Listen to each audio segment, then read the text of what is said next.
This is problem number 6 from section 9.3. In this problem, it says solve the system if possible. You see we have 3 equations, 3 variables. So we're going to use a combination of substitution and elimination to solve these. And we're going to use this 4-step process to do so. So here's how we're going to start. I'm going to start by canceling a variable in the first and second equation, starting with step 1. What variable looks like the easiest to cancel? Well, z looks the easiest to cancel, so I'm going to cancel z out of the first and second equation. So I'm going to start with x plus 4y minus z equal 2, and 5x minus 10y plus z equal negative 23. I'm just going to add the equations together because the negative z and z are already opposites. So that's 6x minus 6y. That's 0, so equals negative 21. Now I'm going to do the exact same thing for equations 2 and 3. I'm going to cancel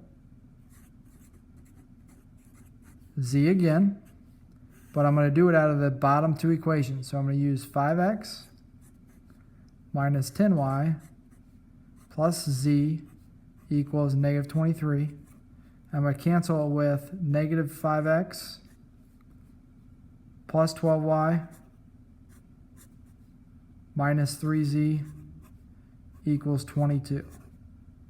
Multiply the top equation by 3, and that's going to give you 15x minus 30y plus 3z equals, that'd be negative 69. We're going to add these equations together. When you add them together, you get 10x. That's negative 18y. That cancels, and I'm left with negative 69 and 22, negative 47. Let's double check so we don't screw it up. Negative 47. So now I'm going to take this equation and this equation, and I'm going to cancel a variable out of that. The variable I'm going to look to cancel is the x variable. I think I'm going to cancel the x variable. No, I'm going to cancel the y variable because 6 and 18, right? 6 is a multiple of 18. So, or 6 is a factor of 18, I should say. So I'm going to go to the top and I'm going to say, let's cancel, and we're going to cancel the y variable. From 6x minus 6y equals negative 21, and 10x minus 18y equals negative 47. Let's multiply the top equation by negative 3, so it's a positive 18. That's negative 18x plus 18x, or 18y, equals 63. We're going to add those together. That's negative 8x, cancels, leaving you with 24. Right? 63 minus 47. I think I screwed that up. 16. Holy smokes. 16. Divide by negative 8. X equals negative 2. So our x value is negative 2. Now if we come back to what we're supposed to do next, we have to refine that variable. We reverse substitute.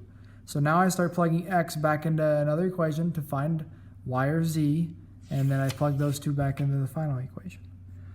Well, we've got some equations here like 6x minus 6y equals negative 21. We're going to substitute x equal negative 2. And we're going to do that into 6, negative 2 to this equation. Minus 6y equals negative 21. Negative 12 minus 6y equals negative 21. Add 12 over, I get negative 6y equals, that'd be negative 9. Divide by negative 6, I get y equals Negative 9 over 6 is just 9 over 6, which reduces to 3/2. So I've got 3/2. I got x equal negative 2. Now I take both of those, go back to the top equation, usually the top equation, and I'm going to say x is negative 2, so we'll go x plus 4y minus z equals 2. I'm going to plug in negative 2 plus 4 times 3/2 minus z equals 2.